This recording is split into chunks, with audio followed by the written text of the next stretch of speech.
नमस्कार। मैं हूं विक्रांत यादव और आप देख रहे हैं आपका अपना चैनल द स्वतंत्र।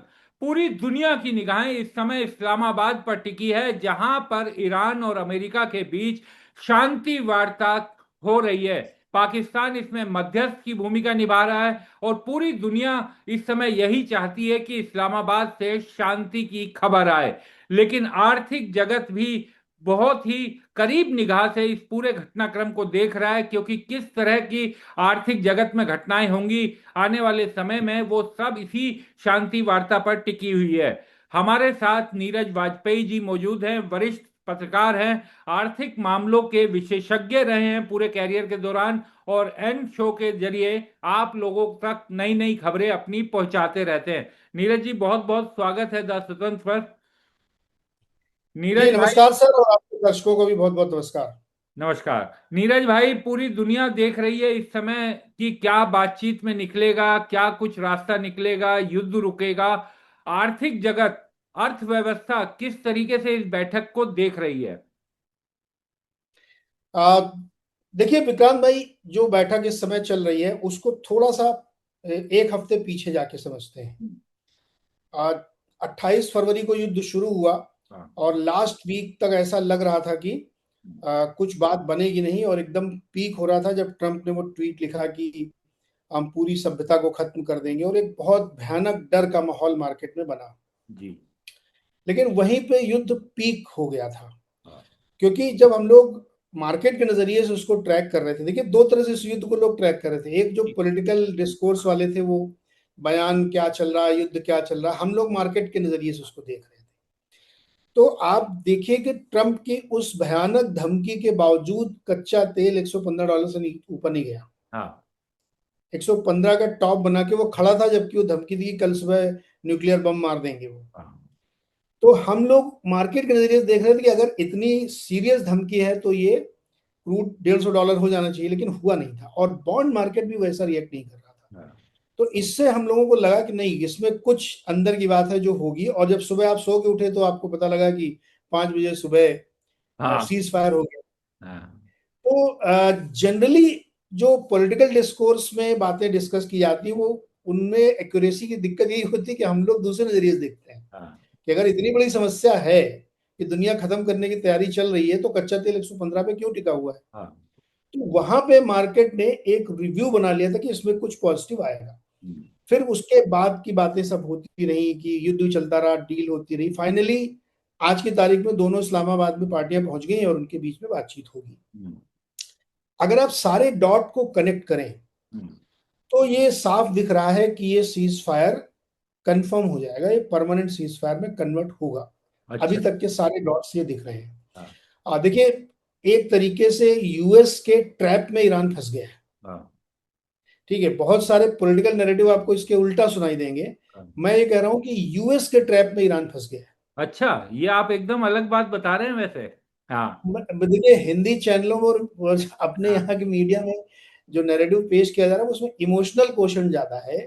सच्चाई एकदम उसके उलट है। दरअसल ईरान फंस गया है अमेरिका के ट्रैप में। हम्म। अब जब आप एक बहुत शक्तिशाली व्यक्ति के साथ, पहले तो आप एक्सेप्ट नहीं कर रहे थे कि हम बात ही नहीं करेंगे, हाँ। बाद में आप एक्सेप्ट भी कर रहे हो, अपना एजेंडा भी दे रहे हो, मैसेज भी मिल रहा है, और आप पाकिस्तान पहुंच गए हो। हम्म। अब आप उसके साथ टेबल में बैठ गए हैं, तो बिना डील के वो आपको उठने नहीं देगा। हम्म। ठीक है, तो उसकी जो एक्सट्रीम धमकी थी वो वर्क कर रही है। हम्म। तो अब ये डील होगी, हम्म। हॉर्मुज भी खुलेगा और यूरेनियम एनरिचमेंट भी नहीं होगा, और ये डील बन के उतरेंगे। वो ये क्यों उतरेंगे मैं अभी बताऊंगा। तो जी। मेरे हिसाब से मार्केट ये मान के चल रहा है कि ये डील हो जाएगी, और 22 तारीख की जो 2 हफ्ते की मियाद है उससे पहले ही ये डील हो जाएगी। अब ईरान और अमेरिका दोनों चाहते हैं दरअसल कि ये युद्ध रुक जाए। हम्म। अमेरिका भी अपनी जान छुड़ा के बाहर हटे, और ईरान को भी लगता है कि यार खत्म करो वरना ज्यादा दिक्कत हो जाएगी। तो मेरे हिसाब से जो मार्केट संकेत दे रहा है कि ये डील हो जाएगी और शांति बहाल हो जाएगी अगले हफ्ते 10 दिन के अंदर। पिछले जो हफ्ते की आपने बात बताई कि बारीक नजर से जो आप लोगों ने देखा, और निश्चित तौर पर आप लोग बाजार को बहुत बेहतर तरीके से डॉट्स को जोड़ने में माहिर हैं आप लोग। तो हमने ये भी देखा नीरज भाई कि पिछला जो एक हफ्ता गया, ये 5 सालों में कहा जा रहा है कि सबसे बेहतर हफ्ता रहा, जिसमें इतना बढ़त मिली, तो ये भी उसको उसको कनेक्ट करके आपकी बात को आगे बढ़ाता है, उसको साबित करता है। बिल्कुल। आप ये देखिए कि मार्केट में, करेंसी में, हाँ, क्रूड में जिस तरह के बिहेवियर हुए थे, वो बिहेवियर साफ दिखा रहे थे कि मार्केट अब काफी ज्यादा रिलैक्स होते हुए दिख रहा हाँ, है। इसको थोड़ा और डीपली समझिए। जब वैसे मैंने कहा था ना कि जो जनरल चैनल्स अपने यहाँ है, हाँ, वो उसमें जो डिबेट चल रही है उसका नैरेटिव समझिए आप। हाँ, बातें क्या हो रही थी मोटे मोटे तौर पे, कि अमेरिका पतली गली से भागना चाहता है, हाँ, अमेरिका के देश में अपना विरोध हो रहा है, हम्म, अब वो फंस गया है, उसको समझ में नहीं आ रहा वो क्या करे। हम्म, उसकी 2,000 रुपए की एक ड्रोन को मारने के लिए 1 मिलियन खर्च करने पड़ रहे, ये सब नैरेटिव्स चल रहे थे। हम्म, लेकिन अब आप जरा थोड़ा इसको डीप समझिए। आप तो चूंकि आप भी बिजनेस में ध्यान रुचि रखते हैं, जी, कि ईरान एक 430 बिलियन डॉलर की इकोनॉमी है। हाँ, 430 बिलियन। और अमेरिका 30 ट्रिलियन डॉलर की इकोनॉमी है। अंतर देख रहे हैं आप? हम्म, अब आप खुद सोच के बताइए कि लगभग 39 दिन बाद ये सीज फायर हुआ है। हम्म, एक 430 बिलियन डॉलर वाला 30 ट्रिलियन डॉलर वाले के साथ कितने लंबे समय तक युद्ध में रह सकता है? हम्म, आप गांव खेड़े के आदमी हैं, आपको पता होगा कि ठाकुर साहब से अगर जमीन का मुकदमा हो गया और हाँ, मुकदमा 10 साल खींचेगा, तो हाँ, जमीन घर कुरिया सब बिक जाएगी। बिल्कुल, तो वैसे ही ईरान की हालत हो रही थी। हम्म, लोग एक्सेप्ट नहीं करते ना, फर्जी नैरेटिव चल रहा है। हाँ, हालत खराब है ईरान की, 1 ट्रिलियन रियाल की करेंसी छापनी पड़ रही है उनको। हम्म, तो यूएस चाहता यही था कि इसको इतना ड्रैग करके उस मोड़ पे ले आओ कि ये समझौता करने के लिए बाध्य हो जाए। हम्म, तो ईरान तो मना कर रहा था कि हम तो बात ही नहीं करेंगे। हाँ, अब आप क्यों बात कर रहे हैं? हाँ, क्योंकि आपको भी इस हकीकत समझ में आ रही है कि तेल बेच नहीं पा रहे हैं, युद्ध का सामान खत्म हो रहा है, अब धीरे धीरे खाने की स्थिति खराब होने लगेगी। तो इसलिए एक बहुत ताकतवर देश के साथ 1 हफ्ते का युद्ध तो आप लड़ सकते हैं, हाँ, लेकिन 3 महीने का युद्ध लड़ने के लिए आपके पास बहुत पैसा चाहिए। हम्म, युद्ध जोश में और बहुत नारा लगा के और झंडा उछा के नहीं जीता जाता, युद्ध पैसे से लड़ा जाता है। हाँ, पैसा आपके पास है नहीं, हम्म, अब इतनी छोटी सी इकोनॉमी है। अगर फर्ज करिए कि ये युद्ध 6 महीने चल जाए, हम्म, क्या हालत होगी आप बताइए। अमेरिका की सेहत में क्या फर्क पड़ेगा? लोग डराते हैं कि वहां बहुत महंगाई बढ़ रही है, अमेरिका भी बहुत परेशान है। हम्म, अरे यार, उनके यहाँ की एक आदमी की पर कैपिटा इनकम $90,000 है। वो ये महंगाई वो 6 महीने 8 साल झेल सकते हैं, आप नहीं झेल पाओगे। हम्म, तो इस अंतर को समझिए आप। इसीलिए वो टेबल पे आए हैं भाई साहब, दोनों का। मैं तो कह रहा हूं अच्छा है, किसी भी मजबूरी में आए किसी भी मजबूरी हो, में है। हाँ, वर्ल्ड पीस के लिए ये बहुत अच्छी बात हुई है।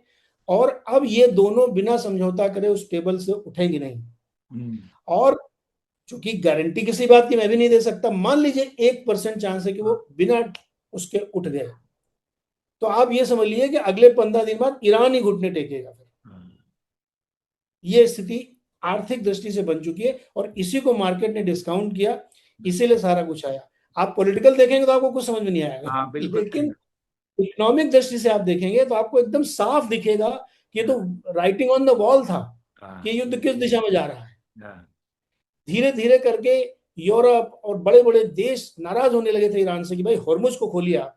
हाँ, इवन चीन ने इसमें बड़ी भूमिका निभाई, हम्म, क्योंकि नुकसान बहुत ज्यादा चीन को हो रहा था। हाँ, तो उसने भी समझाया ईरान को, भाई बात कर लो, समझौता कर लो, इतना ज्यादा मत अड़ो, हम्म, कि एक समय आएगा मैं भी तुम्हारे खिलाफ हो जाऊं। हम्म, तो हमेशा मैं कहता हूं ना कि दुनिया का हर युद्ध हाँ, अर्थ हित के लिए होता है, और वहीं से समझना चाहिए। बिल्कुल, पैसा बहुत बड़ी चीज है, हाँ। बातें छोटी चीजें होती। तो आर्थिक दृष्टि से ये युद्ध किस दिशा में जा रहा है, मैंने क्लियरली आपको एक्सप्लेन किया। आपने भले ही कहा कि मीडिया अचानक से अमेरिका को बड़ा वो दिखाने लगा, तो नीरज भाई उनकी तो मजबूरी इसलिए भी है ना। मेन स्ट्रीम मीडिया इस बातचीत का क्या हल निकलेगा उससे ज्यादा उसका ध्यान इस बात पर है कि इस्लामाबाद में क्यों बातचीत हो रही है। ज्यादा चिंता तो देश की मीडिया की वो है ना कि इस्लामाबाद को चुन लिया गया, इसलिए अमेरिका की बैशिंग की जा रही है।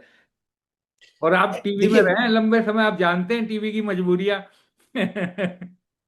हमेशा गलती कहाँ पे होती है कि अब हाँ, इस्लामाबाद में हो रही है, पाकिस्तान को ब्राउनी पॉइंट्स मिल रहे हैं। हाँ, तो सारी डिबेट अब मोरल डिबेट होने लगी हाँ, मोरल। कि अमेरिका ने क्यों हमला पहले किया, इसराइल क्यों कर रहा है, उसको क्या न्यूक्लियर से क्या दिक्कत है, उसने मना अब ये सब क्या ना मोरल बातें हैं, इसका कोई अंत नहीं है। हाँ वो 1948 का कोई हवाला देगा तो कहेगा नहीं थोड़ा और 200 साल पीछे चलो, फिर और 200 साल, इसका कोई अंत नहीं है। हाँ बट आज जो एक्शन पॉइंट हो रहा है सिचुएशन एनालिसिस, उसमें कौन सही कौन गलत है इससे हमारा कोई लेना देना नहीं। बिल्कुल। हम लोग इकोनॉमिक्स वाले इस पर नहीं देखते कि गलती किसकी है। अभी हाँ हो क्या रहा मैं ये बता रहा हूँ आपको।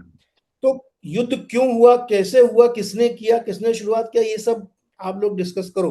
हाँ तो क्या होगा ये मैं बता रहा हूँ आपको। हाँ। तो तो नीरज चूंकि भाई बाकी भी, जी, हाँ, ब्राउनी बाकी पॉइंट्स मिल रहे हैं इस्लामाबाद को, तो हाँ वो एक दिक्कत तो है। हाँ, जी। बिल्कुल ठीक कहा आपने।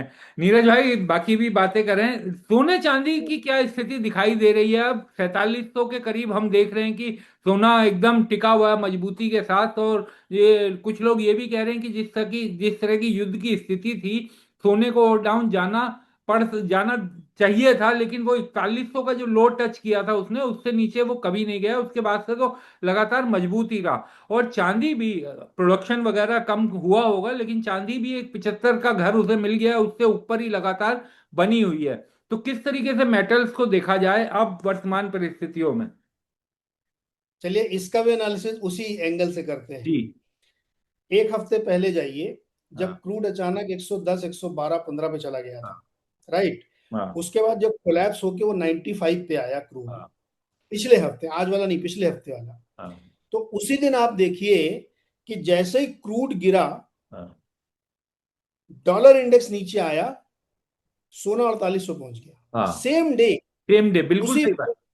हाँ। वो क्यों गया, हमने आपके पिछले 2 शो में आपको बताया था कि जिस दिन युद्ध रुकेगा हम्म सोना चलना शुरू हो जाएगा। हम्म तो युद्ध रुकने की आहट से सोना चल रहा है, हम्म क्योंकि अभी सारे देशों की, सेंट्रल बैंकर्स की, सरकारों की पहली प्रायोरिटी है कच्चे तेल की व्यवस्था करना, हम्म, क्योंकि कच्चा तेल खरीदने में बहुत डॉलर लग रहे हैं। हाँ तो सारे देश ये करें, इवन टर्की तो सोना ही बेचना पड़ गया। टर्की हम्म, कौन सा बहुत बड़ा महान देश है, हाँ पैसा तो होना चाहिए था। तो हाँ हमने आपसे कहा था, मजबूरी के लिए आप सोना खरीदते हो, मजबूरी आई तो बेचना पड़ गया। हम्म इसी बीच फ्रांस ने यूएस में अपने बॉन्ड को बेच के, अपने सोने को बेच के हाँ, डॉलर में कन्वर्ट किया और अपने देश में आके सोना खरीद लिया। हम्म, और वही काम चाइना ने भी किया। तो हम्म, अब हो क्या रहा है कि जैसे ही ये वॉर का सेटलमेंट हो जाएगा, आप हम्म, देखेंगे क्रूड नीचे आएगा, 80 85 90 के रेंज में ट्रेड करेगा, हाँ, डॉलर इंडेक्स नीचे आएगा और आपका गोल्ड चलना शुरू हो जाएगा। हम्म, और उसी के टेंडम में फिर सिल्वर चलेगा। तो मैंने पिछली बार भी कहा था कि गोल्ड के निवेशकों को बिल्कुल चिंता करने की जरूरत नहीं है। हाँ, अगर वॉर, मान लीजिए, एक हाइपोथेटिकल सिनेरियो दे रहा हूं कि अगर 22 अप्रैल जो लास्ट डेट है उस तक वॉर खत्म हो गया हाँ, और सब कुछ फाइनलाइज हो गया, तो हम्म। आप इसी 2026 के अंदर 5600 के पार गोल्ड देखेंगे। 5600 के पास, यही बात आप ये समझिए कि अभी यूबीएस ने भी लगभग इसी तरीके की बात की। और वो भी नीरज भाई इसी एक हफ्ते के बीच की बात है जो उसने अपना कहा कि 5600 से शायद, अगर मैं मुझे ठीक याद है तो 5600 के करीब राइट, उन्होंने भी बताया। जी। क्योंकि उसका सीधा कोरिलेशन है। जैसे हाँ ये झंझट खत्म हुआ, हाँ। फोकस गोल्ड पे आ जाएगा। अब क्यों आएगा देखिए, अभी कल की खबर है ये, जी। आप गूगल करके पढ़ सकते हैं। हाँ यूएस का डेट हाँ इतनी बुरी तरीके से बढ़ रहा है। हाँ कल की खबर है कि उनकी जो M2 मनी होती है, जो सर्कुलेशन में मनी हाँ है प्लस एफडी के रूप में पड़ी है, वो मनी बेइंतहा बढ़ी है, हाँ बेइंतहा डबल हो रही है। तो इतनी जब लिक्विडिटी सिस्टम में आएगी, तो हाँ इन्फ्लेशनरी प्रेशर बनेगा और गोल्ड चलना शुरू हो जाएगा। तो जो पुरानी थ्योरी लोग भूल गए युद्ध के हाँ चक्कर में, हाँ वो फिर एट प्ले आ जाएगी। फिर हम लोग अगले शो में वही बातें करेंगे कि इतना कर्ज है, इतना सिस्टम में पैसा हाँ। है, महंगाई बढ़ेगी, ये होगा वो होगा, तो गोल्ड चलना शुरू होगा। तो गोल्ड का सीधे कोरिलेशन है कि जिस दिन ये युद्ध बंद होगा गोल्ड चलना शुरू हो जाएगा। तो गोल्ड के लिए यानी वो रास्ता अब निकलता हुआ इस बातचीत से बिल्कुल। सोने के लिए भी एक रास्ता खुलता हुआ दिखाई दे रहा है। ये गोल्ड तो ना डिफॉल्ट बेनिफिशियरी है, हम्म इसका जो युद्ध का डिफॉल्ट बेनिफिशियरी गोल्ड है। हम्म। और नीरज भाई जो हम लोग, हालांकि शेयर मार्केट ने पिछले एक हफ्ते में अच्छी रिकवरी दिखाई, तो क्या अब ये माना जाए कि अब इसे एब्जॉर्ब, यानी बातचीत का कुछ भी निकले, अगर युद्ध बढ़ता है या खत्म हो जाता है, मार्केट अब उसे एब्जॉर्ब करना सीख गई है, या जो फैसला होता है उसके हिसाब से ही आगे चलते हुए दिखाई देगी? देखिए, अगर मान लीजिए बातचीत हो जाती है, पूरी सेटल हो जाती है, तो मार्केट में फिर वैल्यू बाइंग होगी हम्म, और मार्केट ऊपर की तरफ जाएगा, क्योंकि म्यूचुअल फंड के पास भी पैसा है। काफी गिरे हैं स्टॉक्स, तो हाँ, वैल्यूएशन बहुत अट्रैक्टिव हो गया है। हाँ, एफआईआई बेचते रहेंगे, लेकिन मार्केट में वैल्यू बाइंग होगी। हम्म, अब मार्केट इस युद्ध के सिनेरियो में तभी गिरेगा हाँ, जब कोई बहुत अनहोनी जैसी घटना वॉर में हो जाए। हाँ, मतलब अब सोचिए, खाली परमाणु बम गिराया नहीं, बाकी सबको तो हाँ, हो गया ना। सब कुछ हो गया। तो मार्केट ने उतना डिस्काउंट कर लिया, अब गिराओ, अब तो आप गिराओ फिर हम गिरेंगे। हम्म, मार्केट ये सोच के बैठा है। तो हम्म, मार्केट ने ज्यादातर चीजें वॉर से रिलेटेड डिस्काउंटिंग शुरू कर दी है। और पीस टॉक जो शुरू हो रही है, हाँ, उसको भी आप मार्केट के नजरिए से देखिए कि हाँ, पिछले पिछले हफ्ते में निफ्टी में कितनी भयंकर तेजी हुई है। हाँ, बिल्कुल सही बात। 22-23 हजार से वो सीधे 24 हजार पहुंच गया। हम्म, 5-4-5% वो लास्ट वीक में चला है। तो मार्केट ने पीस को भी डिस्काउंट कर लिया, जो मैं आपसे कह रहा हूं ना हाँ, कि युद्ध में अब ये परमानेंट कुछ ना कुछ होके निकलेगा, उसको भी मार्केट समझ गया है। हाँ, पॉलिटिकली देर में समझ में आएगा, लेकिन वो मार्केट समझ गया, ये देखो इधर कुछ हाँ, हो जाएगा, अब डील डन है, तो इसलिए देखिए वो पहले चलना शुरू हो गया। हाँ, तो market is smarter than all of us, हाँ, क्योंकि पैसा हमेशा आपसे स्मार्टली सोचता है। बिल्कुल। तो मार्केट ने उसकी डिस्काउंटिंग शुरू कर दी कि अब पीस हो जाएगी, इसलिए वैल्यू बाइंग वहां पे शुरू हो गई। तो मार्केट धीरे धीरे ऊपर जाएगा, डिस्पाइट के एफआईआई बेचेंगे, हम्म, क्योंकि एफआईआई का कंफर्ट जोन अभी नहीं आया है। वो करेंसी भी आपकी बहुत वीक है। हम्म, ग्रोथ पे क्वेश्चन मार्क है कि ग्रोथ कितनी होगी। हाँ, अब महंगाई कितनी बढ़ेगी अभी इसका, और जो पिछले 40-50 दिन से युद्ध हुआ है, इसका जो डैमेज हुआ है हाँ, उसका कितना इम्पैक्ट आएगा। तो हाँ, उस सिनेरियो में आप देखेंगे तो डॉलर टर्म्स में रिटर्न नहीं बन रहा है। एफआईआई को हाँ, डॉलर टर्म्स में रिटर्न चाहिए, हाँ, उसको रुपए में नहीं चाहिए। डॉलर टर्म्स में रिटर्न अभी भी नहीं बन रहा है। तो वो एफआईआई बेचेगा। लेकिन आप लोगों ने, मतलब सब जितने हम सब लोग हैं, इन सब ने मिला के इस मार्च हाँ, में कितनी गजब पैसा दिया है म्यूचुअल बिल्कुल फंड को। बिल्कुल। हाँ, सब। तो हाँ, डीआई दबा के खरीदेंगे और हाँ, एफआई बेचेंगे, ये सिलसिला अभी भी चलता चलेगा, रहेगा। लेकिन हाँ, ऊपर की तरफ रहेगा। हाँ। और नीरज भाई, ये तेल की जो हमने बात की, क्योंकि अभी भी वैसी स्थिति तो नहीं बनती हुई दिखाई दे रही ना कि तेल अपने पुराने दाम पर लौटे। अभी भी 95 96 97 के करीब बना हुआ है तेल। तो अगर तेल इस दर पे भी रहा तो ये बहुत महंगी दर है, ये कोई सस्ता तो नहीं हुआ है। हाँ, बिल्कुल बिल्कुल, तेल उतना नीचे आएगा भी नहीं। हाँ, 60-65 लेवल जो चला था वो नहीं आएगा। हाँ, और उसका सिंपल कारण ये है कि देखिए अभी आज की तारीख में हम लोग देख रहे हैं 95 के आसपास है क्रूड। हाँ, अगर ये वॉर के परमानेंट रेजोल्यूशन हो जाता है, तब भी क्रूड आपका 85-80-90 की रेंज में ही रहेगा, क्योंकि पूरी सप्लाई फिर से बहाल होने में समय लगेगा और पैसा भी लगेगा। तो वो पैसा कहाँ से आएगा? तेल महंगा होगा तभी तो पैसा आएगा, क्योंकि तेल जिनको बेचना है उन्हीं के यहाँ रिपेयरिंग का काम होना है। रिफाइनरी टूट गई, पाइपलाइन टूट गई, डिपो टूट गए, तेल के कुएं में काम नहीं हो रहा है, तो उसको रिपेयर करने में पैसा लगेगा और समय भी लगेगा। तो न्यू नॉर्मल आपका अगले 6 महीने के लिए आप मान के चलो कि 85 से 90 के बीच में रहेगा क्रूड, उससे नीचे नहीं आएगा। हमने अपनी पूरी अकाउंटिंग $60 से कर हाँ, रखी थी मार्केट। हम्म, तो 60 से 80 का मतलब सीधे सीधे 33% आपका दाम ऊपर है। इवन आरबीआई भी अब $85 को मान के चल रहा है बेस। तो उस हिसाब से आपकी थोड़ी महंगाई बढ़ेगी, हम्म, प्राइसेस बहुत नीचे नहीं आएंगे, और लाइकली है कि पेट्रोल डीजल के दाम थोड़े बढ़े चुनाव के बाद, जब आपके बढ़ इलेक्शन सकते खत्म हैं हो वो। जाए। अभी भी बढ़ सकते हैं, अरे भाई वो अंडर रिकवरी तो रहेगी ना।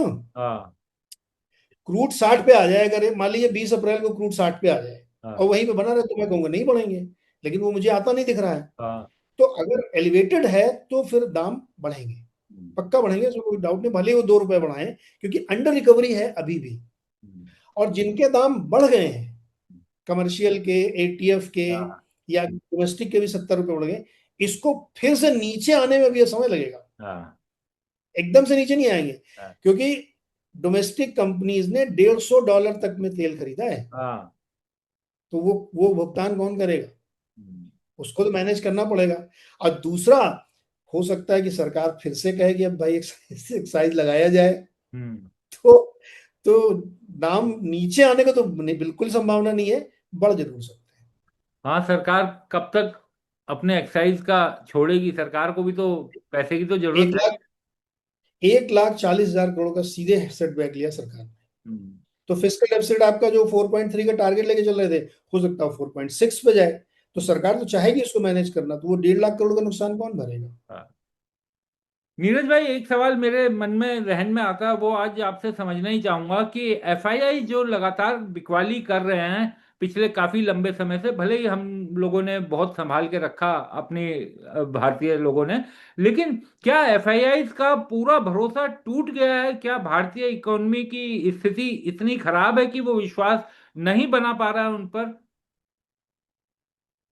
नहीं, देखिए, मैं इकोनॉमी की स्थिति उतनी खराब नहीं मानता हूं जितनी एक टेक्निकल सेटअप गड़बड़ हो गया है। टेक्निकल सेटअप गड़बड़ होने में सबसे ज्यादा जो दिक्कत आ रही है वो अपनी करेंसी की है। हाँ। करेंसी बहुत ज्यादा वीक हुई है, और मतलब डेली बेसिस पे करेंसी वीक हो रही थी। ऐसा था कि मतलब ठीक है, आज गिर गई, फिर हाँ। 15 दिन बाद 5-10 पैसे का मूवमेंट होता था। इस बीच क्या, और रोज गिरती थी करेंसी। और ये पिछले कई मतलब एक आध साल से आप ये मूवमेंट देख रहे हैं कि करेंसी लगातार वीक होती जा रही है। तो एफआईआई का जो रिटर्न बनता है वो डॉलर में बनता है। हाँ। वो डॉलर लेके आए, रुपए में कन्वर्ट किया, निवेश किया, और बेचा तो रुपया मिला, रुपए को फिर डॉलर में कन्वर्ट करेंगे। उसमें उनको हो रहा है नुकसान। हम्म, डॉलर निफ्टी नाम की एक चीज होती है, हाँ। डॉलर निफ्टी का रिटर्न नेगेटिव है। तो कोई भी आदमी आपके देश में पैसा क्यों लगाएगा जब वो नेगेटिव है? तो एक बड़ा रीजन ये है। दूसरा रीजन ये था कि भारतीय बाजारों में हम और आपने, यानी एसआईपी ने मिलके इतना खरीदा कि मार्केट को महंगा कर दिया। हाँ। और उसके चक्कर में वो बेच रहे थे, उनको आपने कुशन दिया बेचने का, हाँ। कि हम बेच रहे हैं तो आप खरीद रहे हैं, हम बेच रहे हैं तो खरीद रहे हैं। ये सिलसिला पिछले 1.5-2-3 साल से चल रहा है, जब से मतलब कोविड के बाद से ये जो 22 करोड़ पहुंचे हैं ना अकाउंट, हम्म, उन्होंने एक कुशन प्रोवाइड किया है, इसलिए मार्केट गिर रहा है। तो उनको बेचने का मौका, हाँ, अगर मान लीजिए एसआईपी ना हो हाँ। तो डिस्पाइट वीक करेंसी हाँ। वो नहीं बेचेंगे। हम्म। लेकिन वो बेचना चाहते हैं और सामने बायर खड़ा है तो वो क्यों नहीं बेचेंगे? हम्म, तो दूसरा रीजन ये है। तीसरा रीजन ये है कि जो पड़ोस, उनके लिए भारत एक एक मार्केट है सिर्फ। उनके लिए देश थोड़ी, उनके लिए तो हाँ, एक बिल्कुल। पॉकेट है इंडिया। हम्म। तो अगर हमको चाइना में सस्ता माल मिल रहा है, अगर हमको कोरिया में सस्ता मिल रहा है, हांगकांग में सस्ता मिल रहा है, तो मैं यहाँ पैसे क्यों डालूंगा? अगर आपको अट्टा मार्केट में सस्ता माल मिल रहा हाँ। है तो आप कनॉट प्लेस क्यों जाओगे? हाँ। आपके लिए दोनों सेम है। हाँ। तो अगर कोरिया का बाजार सस्ता है तो मैं भारतीय बाजार में पैसे क्यों लगाऊं? हमको पैसे लगाने कहीं भी लगाए। अब दूसरी एक दिक्कत अभी फिर हो गई। हम गिरे थे अभी युद्ध के कारण, तो कोरिया भी गिरा था। हम्म, तो जो सस्ता होना चाहिए था वो हुआ ही नहीं, क्योंकि हम्म, कोरियन ना गिरते और हम गिरते तो हम सस्ते हो जाते। अब वो हाँ। भी गिरा, हम भी गिरे, तो बात बराबर हो गई ना, फिर तो हम वही डिफरेंस बना हुआ है। तो आज भी हमारा जो मिड और स्मॉल कैप सेगमेंट है वो महंगा है। हम्म, लार्ज कैप उतना महंगा नहीं है। हम्म, लेकिन लार्ज कैप बेचते इसलिए ज्यादा है क्योंकि एफआई के पास माल वही है, हम्म, तो वो बेच वही रहे हैं। बिल्कुल। मिड और स्मॉल में अभी भी महंगी वैल्यूएशन है। हम्म, चौथी कारण समझिए, चौथा प्योर टेक्निकल कारण है। हाँ। म्यूचुअल फंड 750 स्टॉक में ही खेलते हैं। हाँ। उनकी लिमिटेशन है कि उससे आप बाहर नहीं जा सकते। हम्म, अब वही 750 में कचरघान करना है आपको, तो महंगा सस्ता आप खुद ही कर रहे हो। हम्म, एसआईपी का पैसा हर महीने आ रहा है, कैश में आप बैठ नहीं सकते, आप खरीदेंगे तो महंगा होगा। फिर आप कहोगे देखो बाजार बहुत महंगा हो रहा है, अरे खरीद तो आप ही रहो दादा। हाँ। आप खरीद इसलिए रहे हो क्योंकि आपको कैश में नहीं बैठना है, अलाउड है। आप अंडर परफॉर्म करोगे। तो हम्म, 4-5% से ज्यादा कैश में नहीं बैठते तो आप खरीदते हो। तो एक बहुत दुविधा में फंस गए म्यूचुअल फंड वाले कि करे क्या हो, हम्म, क्योंकि दायरा वही 750 स्टॉक है। बिल्कुल। हाँ। तो ये कुछ ऐसे रीजन है कि हाँ। इकोनॉमी में इतनी दिक्कत नहीं जितनी इन टेक्निकल रीजन की वजह से मार्केट गिर रहा है। और एफआई लगातार बेच रहे हैं। अभी इस महीने भी मेरे ख्याल में वो अप्रैल में ही शायद 30-35 हजार करोड़ का बेच चुके हैं, और लास्ट मंथ उन्होंने 1.5 लाख करोड़ का बेचा था। तो मुश्किल तो है। हाँ। एक मेरा अंतिम सवाल नीरज भाई, कि अब अगर इस शांति वार्ता से शांति का प्रस्ताव निकलता है, युद्ध रुकता है, लेकिन क्या हम्म। डैमेज हो चुका है भारत पर भी? महंगाई का, बेरोजगारी का, जॉब लॉस का, क्या वो संकट पहुंच चुका है पूरे तरीके से? एक अच्छी बात यह है कि हमने जब पिछले शो में आपसे कहा था कि अप्रैल भर अगर ये चल गया युद्ध, हाँ। तो फिर ऐसा डैमेज होगा जिसको रिपेयर करने में बहुत समय लगेगा। लेकिन आप ये कहिए किस्मत से या संयोग से कि ये युद्ध अप्रैल के पहले हफ्ते से ही हाँ। स्लो होना शुरू हुआ, और अब लगभग इस समय तो ठंडा ही पड़ गया है। तो जो मान लीजिए पहले 10 रुपए का डैमेज होता, अब वो डैमेज आपका 5 रुपए का है। हाँ, तो ये किस्मत समझिए, संयोग समझिए कि डैमेज हुआ है, हाँ, लेकिन उतना भयंकर नहीं हुआ जितना अप्रैल भर और हो जाता तो हो जाता। तो मुझे लगता है कि जो डैमेज हुआ है उसका असर 100% होगा। हम्म, आपके इस साल की अर्निंग्स जो आएंगी कंपनियों की, उस पर इम्पैक्ट दिखेगा, हाँ, और वो सालाना नतीजों पे आपको दिखना शुरू हो जाएगा। तो 6 मंथ मान लीजिए 2 क्वार्टर तक इसका असर कंपनियों के ऊपर रहेगा। उसके बाद वो रिकवर कर जाएंगे। कंडीशन अप्लाई है कि फिर कुछ नहीं होना चाहिए। हाँ, फिर कुछ नहीं होना चाहिए। नया रायता कहीं फिर फैल जाए तो अलग बात है। अदरवाइज 6 मंथ लगेंगे इसको ठीक करने में। बहुत बहुत शुक्रिया नीरज भाई। और ये बातें, हालांकि हम लोग तो छोटे प्लेटफॉर्म है, जहां तक पहुंचे लोगों को समझना चाहिए कि जो युद्धोन्माद की बात करते हैं और धर्म के आधार पर बताइए हम ईरान के साथ दुश्मन और दोस्त बन जाते हैं और उस तरीके से सोचने लगते हैं, तो उनको ये समझ में आएगा कि किस तरीके का नुकसान हमारे देश को, हमें और खुद, जबकि हमारा कुछ युद्ध में लेना देना नहीं है, लेकिन कितना बड़ा करेक्ट। नुकसान हमारे देश को भी हुआ है इस पूरे युद्ध से।